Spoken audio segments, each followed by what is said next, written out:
ഇതാണ് പിന്നെ shutter window. അതായത് ഞാൻ നേരത്തെ പറഞ്ഞ പോലെ ഇത് വെന്റിലേറ്ററാണ് കേട്ടോ. ഇതിൻ്റെ വലിയ വലിയ വിൻഡോകൾ വരാൻ പോകുന്നത് ഷട്ടറാണിത്. കണ്ടോ, ഇത് ഇങ്ങനെ തുറക്കാൻ പറ്റുന്ന നമ്മൾ ബാത്റൂമിൻ്റെ വെന്റിലേഷനാണ് കേട്ടോ. ബാത്റൂമിൻ്റെ വെന്റിലേഷനാണിത്. പിന്നെ അത് ഇതുപോലെ എല്ലാം ഇങ്ങനെ തുറന്ന് ഇട്ടേക്കുക. തുറന്നിട്ട് ഇതിൻ്റെ ഭാഗത്ത് നമ്മൾ ചെറിയ ഇഞ്ചസാണ് കൊടുത്തിട്ടുള്ളത്. അതായത് ഈ ഇഞ്ചസ് ഇവിടെ കിട്ടാത്തതുകൊണ്ട് ഞാൻ പിന്നെ ഗുജറാത്തിൽ നിന്ന് വരുത്തിയാണിത്. പിന്നെ ഇത് പിയോട്ട് വോൾട്ട് എന്ന് പറയുക, ആ വോൾട്ട് ഇത്ര അടുപ്പം ഇവിടെ നമ്മളൊന്ന് ഗ്യാപ്പ് ഇല്ലാത്ത രീതിയിൽ കിട്ടണം. ഈ ഗ്യാപ്പ് നമുക്ക് കുറക്കാൻ വേണ്ടിയിട്ടാണ് ഞാനിത് ഗുജറാത്തിൽ നിന്ന് വരുത്തിയത്. ഇതിൻ്റെ ബാക്കിൽ വരുന്നത് നിങ്ങൾക്ക് കാണാം. ഇതിൻ്റെ ബാക്കിൽ വരുന്നത് ചെറിയ ഇഞ്ചസാണ്. ഇത് കണ്ട, ഇതിന് ഈ സ്റ്റിക്കുമ്മ ഓരോ ദിമ്മലും വളരെ ചെറിയ ഇഞ്ചസ് വരുന്നുണ്ട്.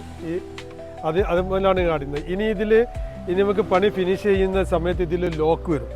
ഇതിൽ ലോക്ക് വന്നു കഴിഞ്ഞാൽ പിന്നെ ഇത് തുറക്കാൻ പറ്റില്ല. അതായത് പുറത്തുനിന്ന് തുറക്കാൻ പറ്റില്ല. അപ്പോൾ ഇതാണിപ്പോൾ നമ്മൾ ചെയ്യുന്ന പുതിയ മോഡൽ.